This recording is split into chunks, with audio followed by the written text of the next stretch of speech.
مميزات iOS 9.3 بيتا 5. What's up guys, Everything Apple Pro here, and I am late on this one. I am so sorry. iOS 9.3 Beta 5 has been released, actually over a day ago, but I still wanted to cover all of the new features and changes with you in this video, and there are 8. So I've counted 8 changes or new features, not specific to either one. You know, Apple's still tweaking iOS 9.3. They want to make sure it's running smoothly and all the bugs and issues are ironed out before final release on March 21st or so they say. So let's go ahead and cover all these new features, and I will show you how it compares to the last beta performance-wise. So first and foremost, something that Apple fixed that they previously removed. iPad Pro owners rejoice. Apple has returned navigation to the Apple Pencil. So this is something most people wouldn't even notice because not a lot of people own the iPad Pro, but Apple removed the functionality for scrolling, you know, submenus, clicking prompts, you know, even going in the app switcher and flicking back and forth apps. So something that Apple removed is back, and it's not clear whether or not this is because people made an uproar about it or maybe it was a bug, but more than likely it was confirmed it was a feature removal. Enough people made a stink about it, and now it's back. Thank you, Apple. Night Shift has received some new settings and changes. So first off, in the control center, you will no longer get a pop-up prompt when enabling Night Shift. It's now a cleaner enabling on and off process. You just turn it on or turn it off. You know, in order to get the pop-up before, it's just been relocated. So now the option to turn on now or turn on until tomorrow is now over here. So you now get a new option over here to manually enable till tomorrow, or the scheduled option, of course, which was previously here. So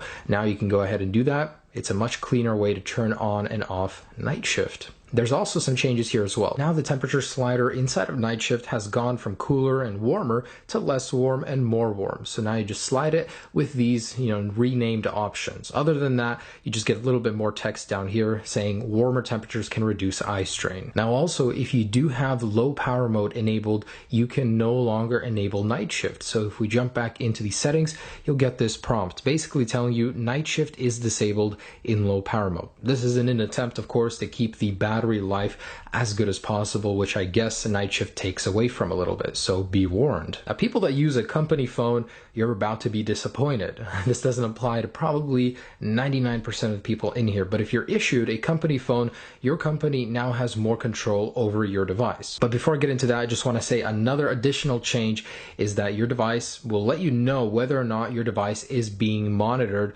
or if you're pretty much being managed by an organization with this option right here on the lock screen. Further, if you explore in settings, you'll get this option right here that tells you how you're being monitored or what's being controlled. So for example, a user on Reddit posted this, this iPhone is supervised, and whatever the name of your company is can monitor your internet traffic and locate the device. So it'll tell you what your supervisor can see on your device right here if you have a company phone. Now, the other change is that they can now control the orientation of your device, so they can permanently lock it like this or have it the other way around. I don't know why it's not rotating, but they can also blacklist applications so you can't see them or download them, and vanish and hide apps from the system itself. So this, alongside the Classroom app tweaks in the iPad, it's looking like Apple is making changes and adding, you know, sort of watered down guest modes. Hopefully this leads to a guest mode in the future. And lastly, iOS 9.3 Beta 5, more of a change or fixes third-party notifications that previously didn't display on the Apple Watch. So that's been fixed in this latest beta. And here's the Geekbench for iOS 9.3 Beta 5. So I decided just to throw this guy in real quick.